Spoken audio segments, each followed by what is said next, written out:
Assalamualaikum semuanya. Halo, kembali lagi bersama kakak Kaiside Wulandari. Dalam video kali ini kakak akan membacakan sebuah dongeng untuk kalian semuanya. Disimak sampai akhir ya. Pada suatu hari, di sebuah kerajaan yang indah, hiduplah seorang raja, ratu,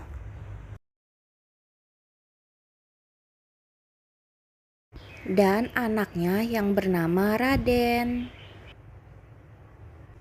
Raden dikenal sebagai anak yang pemalas, namun dia sangat menyayangi hewan. Suatu hari, Raja merasa sangat kesal dengan Raden karena kata pengawal, Raden hari ini tidak pergi bersekolah. Raja pun mencari Raden sambil berteriak, "Raden, Raden, di mana kamu Raden? Raden!" Ibu Ratu pun menjawab, "Ya ampun Raja, kenapa engkau berteriak-teriak? Raden ada kok di halaman belakang bersama para hewan-hewannya." Kerjaannya ya si Raden itu hanya bermain-main saja dengan hewan peliharaannya. Lihat saja, hari ini aku akan memberikan sebuah hukuman kepada Raden agar dia bisa hidup mandiri untuk kedepannya." Lalu Raja dan Ratu pun pergi ke halaman belakang istana.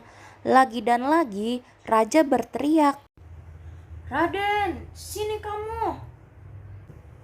"Ada apa Raja? Tidak perlu berteriak-teriak, kuping saya masih dengar kok," jawab Raden. Lalu Raja kembali berkata, kamu ini ya Raden, kerjaannya hanya bermain-main saja dengan hewan peliharaanmu itu. Hari ini aku akan mengusir kamu dari kerajaan ini agar kamu bisa hidup mandiri." Mendengar hal tersebut, Ratu pun syok dan Ratu membantah, "Ya ampun Raja, jangan berbuat seperti itu. Kasihan anak kita si Raden. Lebih kasihan lagi jika dia sampai dewasa, kerjaannya hanya bermain saja dengan hewan peliharaannya dan tidak bisa hidup dengan mandiri," jawab Raja begitu ketus. Kemudian Ratu mengajukan permintaan. "Tapi Raja, alangkah baiknya sebelum Raden pergi dari istana ini, kau membekalinya dengan beberapa emas agar ia bisa menjadikan emas itu sebagai modal." Baiklah, aku akan memberikan beberapa keping emas sebagai modal awal untuk kamu belajar hidup mandiri ya Raden. Ingat, jangan dihabiskan emas yang telah aku berikan ini. Ini untukmu. Ini. Dan ini juga." Setelah menerima emas-emas dari Raja, Raden pun pergi keluar istana. "Lihat saja, aku akan buktikan kepada Raja bahwa aku juga bisa hidup dengan mandiri. Aku akan menjadikan emas-emas ini sebagai modal awal untuk aku berdagang di pasar yang sangat terkenal." Saat Raden hendak pergi ke pasar, Raden melihat ada segerombolan anak kecil yang sedang mengketapeli seekor burung di atas pohon. Melihat tindakan mereka tersebut, Raden merasa sangat kesal dan segera menghampiri mereka seraya berkata, "Hei anak-anak kecil, hentikan perbuatan kalian. Kalian sama saja menyakiti burung-burung kecil itu, tahu gak sih? Siapa kamu berani larang-larang kami?" Mendengar jawaban anak tersebut, Raden berkata, "Aku memang bukan siapa-siapa, tapi jika kamu menghentikan perbuatan itu, aku akan memberikanmu beberapa keping emas ini." Setelah membagikan beberapa keping emasnya kepada anak kecil tersebut, Raden pun kembali melanjutkan perjalanannya.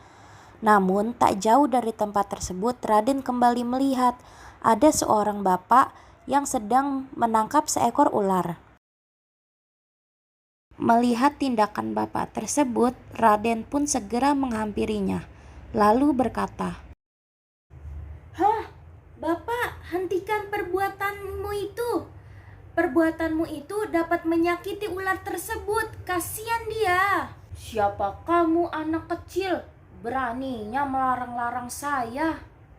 jawab bapak itu dengan nada yang marah. Lalu Raden kembali berkata, "Aku memang bukan siapa-siapa, tapi kalau Bapak menghentikan perbuatan Bapak tersebut, aku akan memberikan Bapak beberapa keping emas ini." Setelah memberikan beberapa keping emasnya kepada bapak tersebut, Raden pun kembali melanjutkan perjalanannya. Dan tak jauh Raden berjalan, ia kembali melihat ada segerombolan bapak-bapak dan ibu-ibu yang sedang berburu tikus liar. Melihat kejadian tersebut, Raden pun menghampiri mereka dan Raden kembali berkata, "Ya ampun ibu, jangan memukuli tikus-tikus itu, kasihan mereka.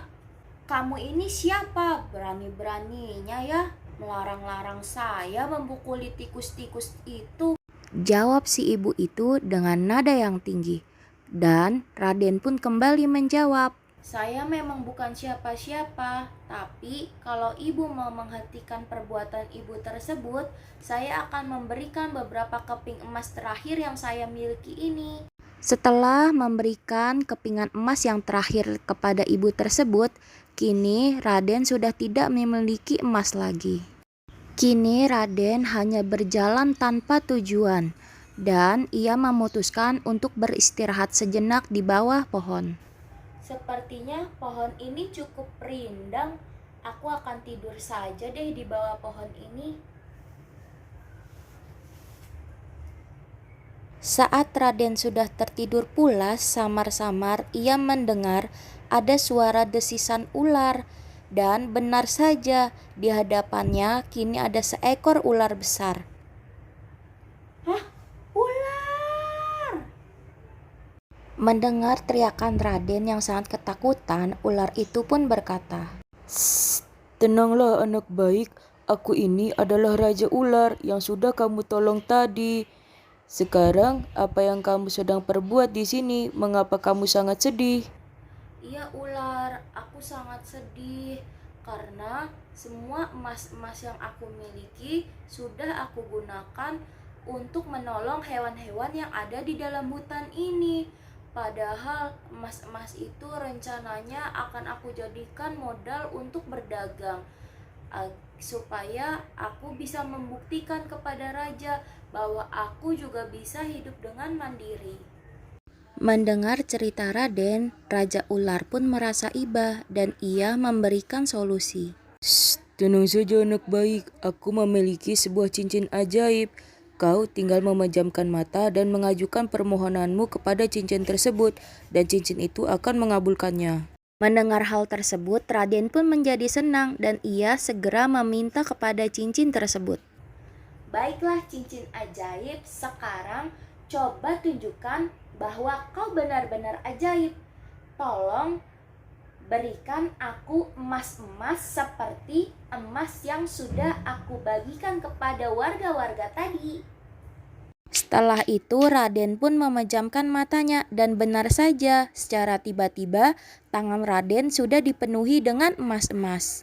"Akhirnya emas-emasku kembali. Terima kasih cincin ajaib. Dengan begini aku bisa mewujudkan keinginan awalku, yaitu membangun sebuah warung."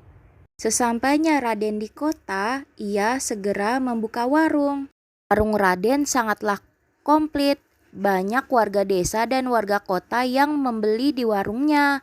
Dan saat Raden sudah merasa bahwa emas yang ia miliki sudah cukup banyak, ia bermaksud untuk kembali ke istana dan menunjukkan kepada raja bahwa ia sudah mampu hidup dengan mandiri.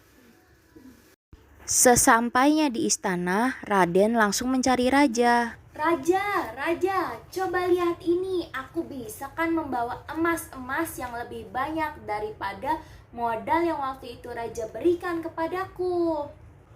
Wah, tidak sangka aku kepadamu Raden. Ternyata kamu mampu ya hidup dengan mandiri.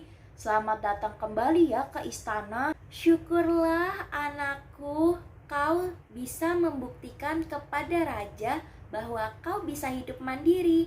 Selamat datang kembali ya ke istana. Dan mereka pun hidup bahagia. Nah, seperti itu ceritanya adik-adik. Menarik bukan? Sekarang kakak akan menyampaikan amanat atau pesan yang disampaikan dari cerita tersebut.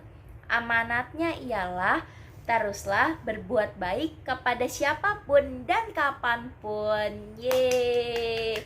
Telah selesai pembacaan dongeng dari kakak Esi. Kurang lebihnya mohon maaf. Wassalamualaikum warahmatullahi wabarakatuh. Dadah.